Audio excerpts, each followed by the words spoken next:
Que a graça e a paz do Senhor Jesus seja sobre todo o povo de Deus espalhado sobre a terra. Amém? Você é uma pessoa privilegiada, você está aqui. Você está no melhor lugar do mundo, na casa de Deus. Você está prestando culto ao Senhor.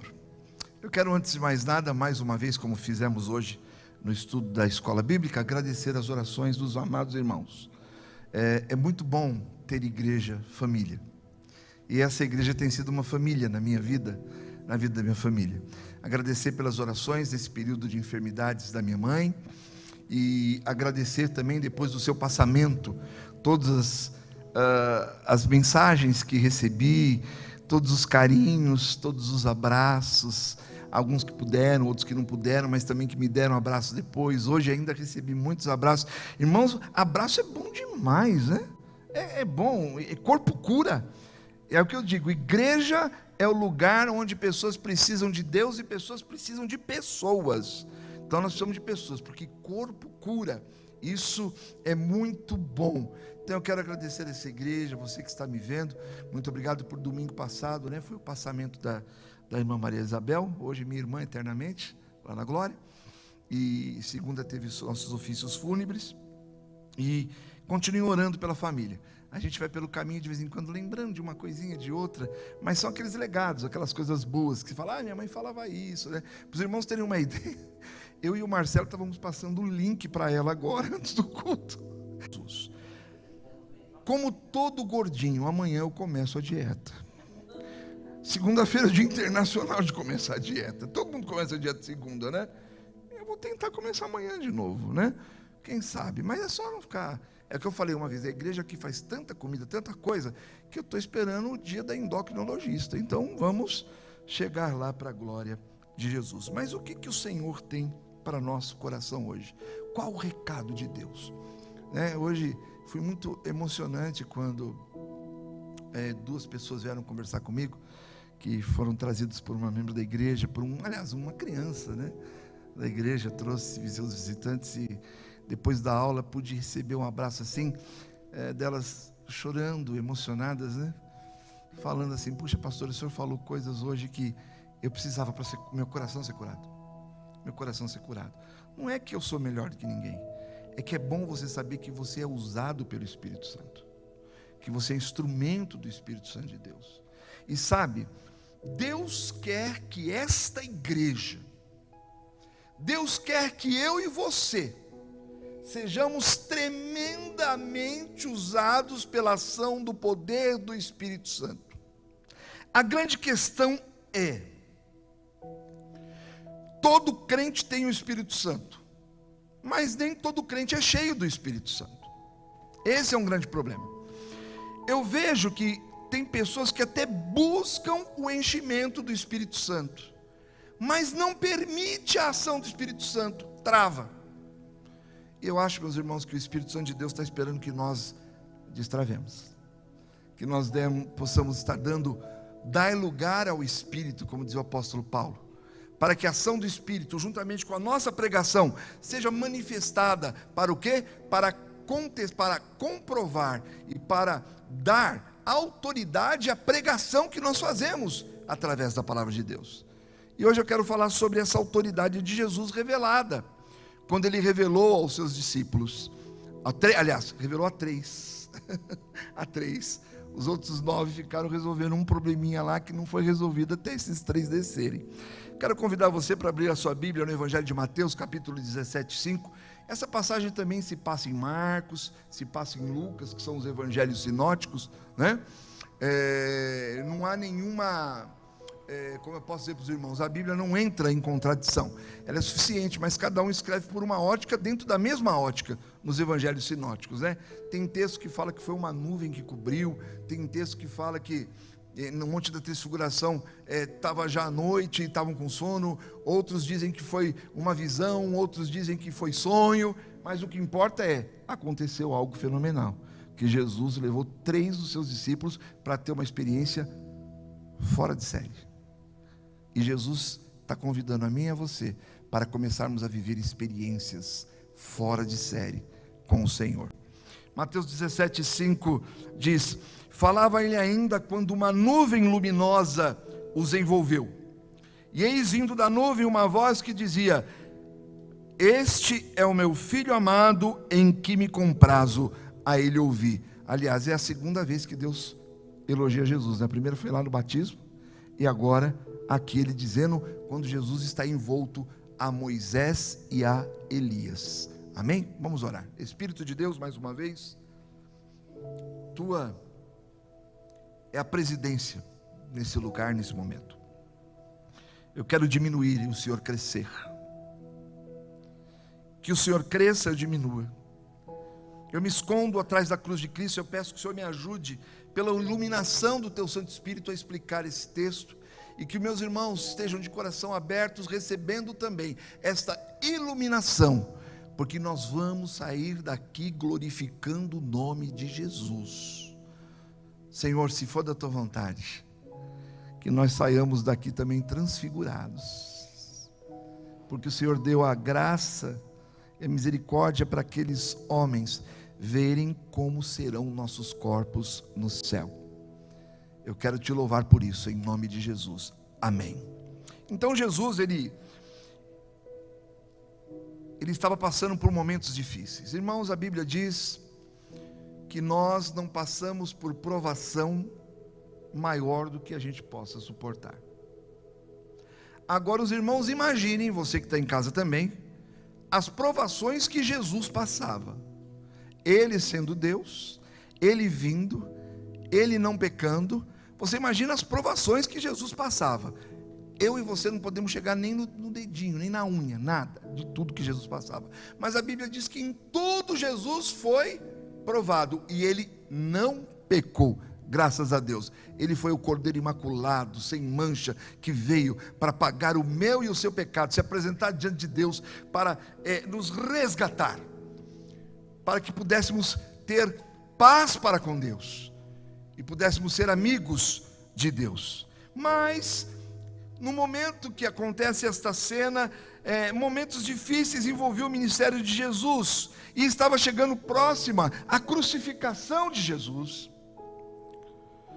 E alguns duvidaram se ele era realmente o Filho de Deus. Quem era Jesus? Diante disso, Jesus reúne seus discípulos e pergunta a eles: quem as pessoas dizem que eu sou? E os discípulos responderam: uns dizem que o Senhor é João Batista, outros dizem que o Senhor é o profeta Elias, que voltou, e outros dizem que é Jeremias, que voltou, ou alguns dos profetas. Está lá em Mateus capítulo 16, versículo 14, está lá, você pode acompanhar dentro do contexto, dentro da exposição do texto que nós estamos fazendo. Então Jesus, ele fez a pergunta que não se quer calar, uma pergunta decisiva, uma pergunta para você que está em casa, uma pergunta para você que está aqui na nave desse templo, uma pergunta para nós que estamos aqui em cima no coro, para mim, presbítero Marcelo, uma pergunta decisiva. Mas vocês, continuou Jesus, quem dizeis que eu sou? Mateus 16, 15. Você que está aqui, quem que você diz que é Jesus? Você que está em casa, para você, quem é Jesus? Mais um profeta? É João Batista? É Elias? Ele é simplesmente o Salvador. Eu gosto muito de usar a expressão Senhor, porque Jesus só é Salvador porque é Senhor, Senhor de todas as coisas. Se ele não fosse Senhor, ele não pode ser Salvador. Mas tem gente que quer só o Jesus Salvador, o Jesus curador, o Jesus milagreiro, o Jesus que faz milagre. Mas o Jesus Senhor passa de longe. E Jesus é todas essas coisas porque ele é Senhor. E ele quer ser meu e seu Senhor. Gosto de quando Tiago começa a sua epístola, onde ele diz: eu, escravo de Jesus Cristo. Eu fui liberto de uma condição da ignorância.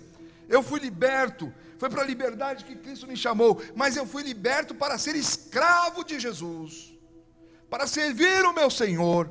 Eu fui liberto da ignorância desse mundo. Eu fui liberto das garras de Satanás. Eu fui liberto das minhas próprias garras. Porque graças a Deus, é o que eu sempre digo, Jesus veio salvar a mim mesmo de mim mesmo. Porque eu sou pior que o diabo muitas vezes. Aliás, quem levou o homem à condição de pecador não foi o diabo, foi Adão, foi Eva. Então Jesus tinha que salvar a gente de nós mesmos. Não estou aqui fazendo uma de advogado do diabo, porque a gente sabe que ele é inimigo das nossas almas, que ele olha para nós e ele lembra que é a imagem e semelhança de Deus e ele não tem nada de bom. Mas uma coisa eu digo claramente: muitas vezes eu fico pensando que ele olha para mim, olha para você que está em casa, olha para nós e fala assim: como é que Deus aguenta? Porque a sensação que nós temos às vezes é que a gente mesmo chega para o diabo e fala assim: ó, eu estou aqui, vem me tentar, estou livrinho, vem, ó.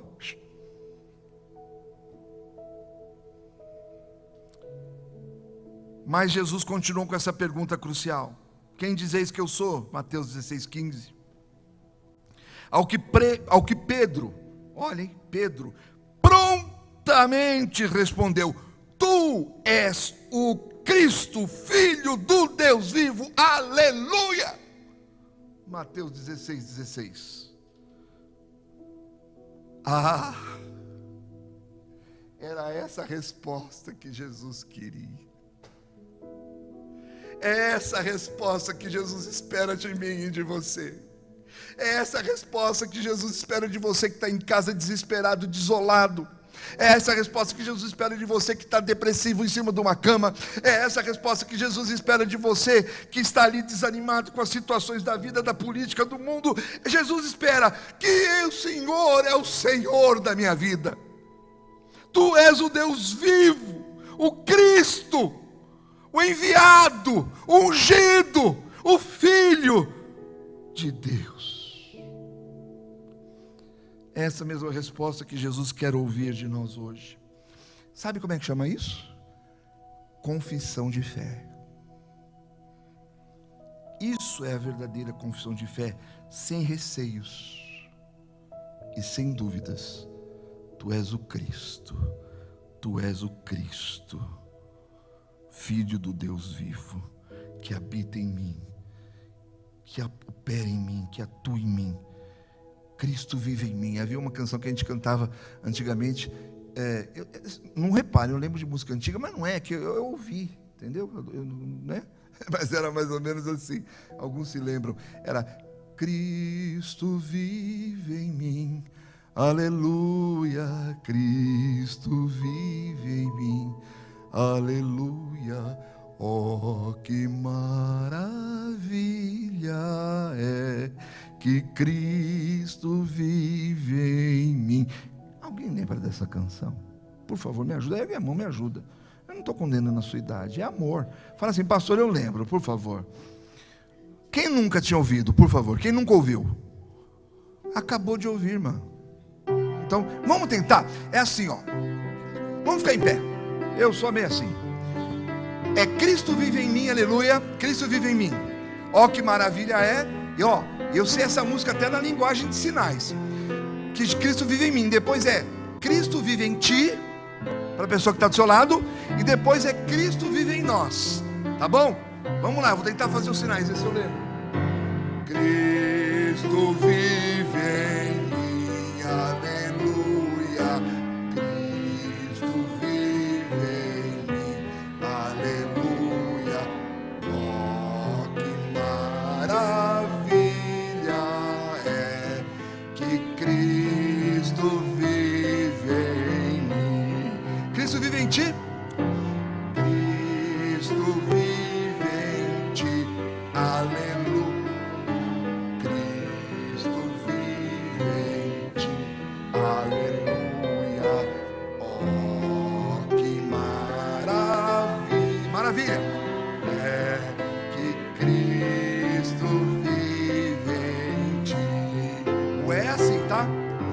Cristo vive em nós,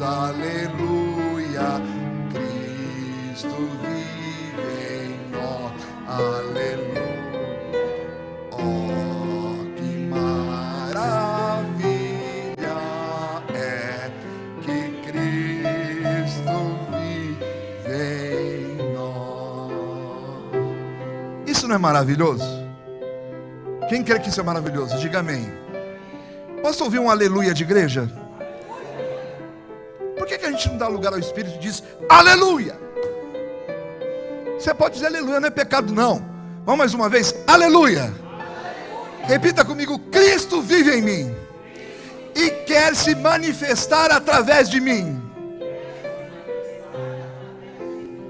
Pode sentar, obrigado, queridos. Obrigado por essa ajuda. Eu gosto da gente que trabalha junto. Então, essa era a resposta. Obrigado, minha querida. Que Jesus queria, e essa mesma resposta que Jesus quer ouvir de nós hoje, uma confissão de fé, sem receios nem dúvidas. Alguns dias depois disso, levou os discípulos a um alto monte. Ele pegou 3 deles lá e levou para um acampamentozinho, né? E lá subitamente seu rosto passou a resplandecer como o sol, e as suas vestes ficaram brancas como a luz. E diz o texto que Moisés e Elias, profetas do Antigo Testamento, apareceram e falaram com Jesus. Aí é uma grande briga, podemos ter um dia um estudo sobre isso, uma grande briga teológica. Como é que sabia que era Moisés e Elias, sendo que Moisés viveu 2000 anos antes, Elias viveu 830 anos antes? Foi uma visão, foi um sonho, o que foi? Irmãos, foi uma experiência sobrenatural, que Deus ainda tem essas experiências para nós. Deus é o mesmo, ontem, hoje e sempre, louvado seja o nome do Senhor. Mas como que eles podiam? Primeiro, porque ele fala, Moisés, ele morreu sim. O livro de Judas nos revela que, lá no Novo Testamento, que Satanás queria o corpo de Moisés para usar como lei, para poder acusar as pessoas. Ninguém sabe onde foi enterrado Moisés. Porém, ali mostra que Moisés, ele chegou na terra prometida. Que terra prometida que Moisés chegou? No céu, na Canaã celestial, né? E ele era profeta, ele representava a lei. E a Bíblia nos diz lá em Apocalipse que também, novamente, Moisés, Elias, eu creio, vão voltar, vão ser mortos na frente da internet, da televisão, de todo mundo, e em 3 dias eles vão ser ressuscitados novamente. Por quê? Porque Moisés representa a lei, e Jesus, que veio pela primeira vez como um salvador, agora ele vai vir como juiz. E Elias representava a voz profética. Que voz profética foi essa? A de João Batista, que era a unção de João Batista, que veio para abrir o caminho para Jesus, como voz profética de Deus. Não podemos esquecer da tríplice função ministerial de Jesus. Jesus teve uma tríplice função ministerial. Jesus era sacerdote, profeta e rei. Sacerdote, profeta e rei. Sacerdote porque intercede por nós. Sacerdote intercede por nós. Rei porque ele é o rei dos reis, senhor dos senhores, soberano. Ok? E profeta porque ele é a própria palavra de Deus. Ok? A tríplice função de Jesus Cristo. Mas a gente pode discutir isso mais a fundo, porque isso é uma discussão teológica longa. Então, eles apareceram e falaram com Jesus para consolar Jesus, preparar Jesus para aquele momento, para completar a voz de Deus, que dizia: este é o meu filho amado, em quem me comprazo, a ele ouvi. Os discípulos, diz a palavra de Deus, que caíram prostrados e maravilhados. Eles puderam ver a revelação da autoridade de Deus. Jesus revelou ali a autoridade divina, nossos corpos celestes, como serão os nossos corpos celestiais, como será o nosso corpo no céu. E isso prova outra coisa, né? Isso prova que o crente, quando ele parte, ele não vai para estado intermediário, ele vai para a presença de Deus. É que depois vai ter que dar uma passadinha aqui, para que os que estão vivos subam juntos, ou antes, mas também tenham um corpo glorificado e sejam reconhecidos aqui na terra. Por quê? Porque toda uma promessa, uma profecia, dizendo que toda boca confessará que Jesus Cristo é o Senhor. Então Nero, Hitler e toda essa turma aí tem que voltar para confessar que Jesus Cristo é o Senhor. Mas nós já estamos, aqueles que já partiram no Senhor, já estão diante da presença de Deus, como Moisés está. Jesus disse o que para aquele homem na cruz? Ainda hoje estarás comigo no paraíso. Então o crente não precisa ter medo da passagem, o crente não precisa ter medo, porque Jesus pega. Aliás, o pessoal fala, Jesus Cristo vai voltar, quando vai voltar? Você sabe por que Jesus, eu creio que ele falou, não falou? Não é que Jesus mentiu quando ele vai voltar, é porque para mim Jesus volta todo dia, ele volta para todo mundo todo dia. Agora, como é que está a sua mala? Está prontinha? Porque o crente tem que andar de mala pronta, o crente tem que andar de mala pronta, né? Jesus volta, e Jesus vai voltar, e Jesus tem voltado todos os dias, né?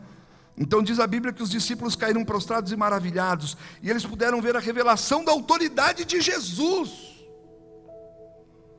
O Filho de Deus, ele tinha poder, e tinha não gosto de falar de coisas de Jesus no passado, eu gosto de falar de coisas de Jesus no presente, né?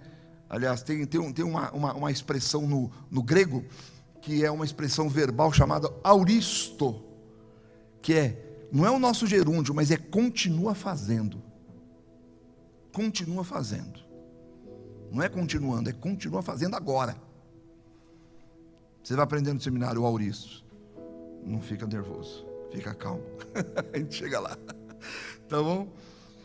Então, Jesus tem autoridade para combater as forças do império satânico. Jesus tem autoridade para combater as forças das algemas que deixam as pessoas na ignorância. Jesus tem poder e autoridade para quebrar todo o laço maligno. Jesus tem poder e autoridade para curar, para libertar, para salvar. Ele tem poder, Ele é um Deus de poder, e nós temos que viver esse Deus de poder. Nós temos que manifestar esse Deus de poder. Moisés e Elias haviam sido grandes homens de Deus, mas o ministério deles tinha acabado. O Messias que eles esperavam estava agora aqui na terra, estava naquele momento ali na terra, cumprindo a sua missão salvífica, a sua missão salvadora. O que Deus quer para o nosso coração nessa noite? Você que está em casa, você que está aqui, você tem certeza que Jesus Cristo é o Cristo, Filho do Deus vivo? Mas na íntegra. E não estou falando só como Salvador, como aquele quando você está precisando de um milagre, você vai pedir um milagre, mas para ser Senhor da tua vida, Senhor da tua vida em todas as áreas. Jesus Cristo vive em mim, Ele é meu Senhor, Ele é o meu Senhor. Ah, pastor, mas eu sou pecador. A Bíblia diz que se eu pecar eu tenho um advogado diante de Deus, Jesus Cristo o justo, porque Ele quer continuar sendo o meu Senhor.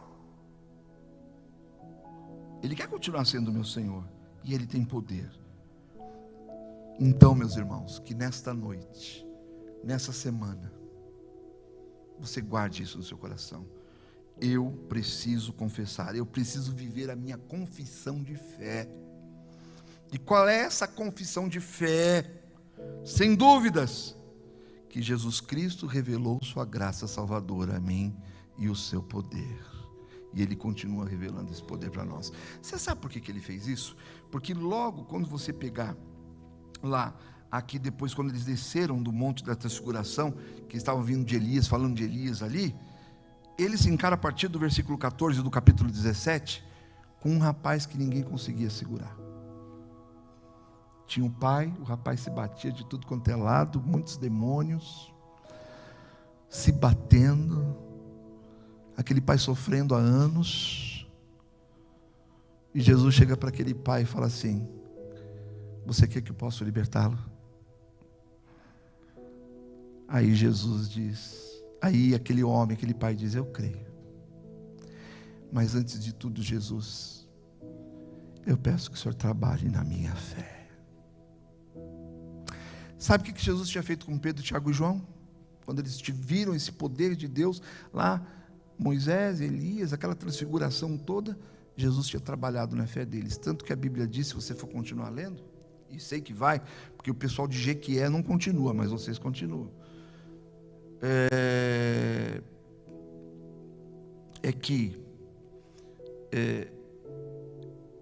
É onde Jesus diz que muitas vezes, para que possa haver uma libertação na vida de alguém, é necessário jejum e oração.